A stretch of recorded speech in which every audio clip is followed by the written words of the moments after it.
hanggang December 23 na lang kasi, kaya sayang naman. Ayan, tapos pag maglalaba, naka-over lang din kasi siya, kaya pinatulang ko na.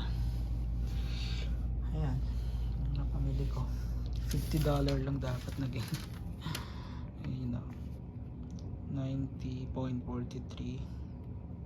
tapos yung tax niya is 1.32. ayun yung total ng napamili ko. Medyo nakakapagod lang, hirap maglakad kapag maraming dala.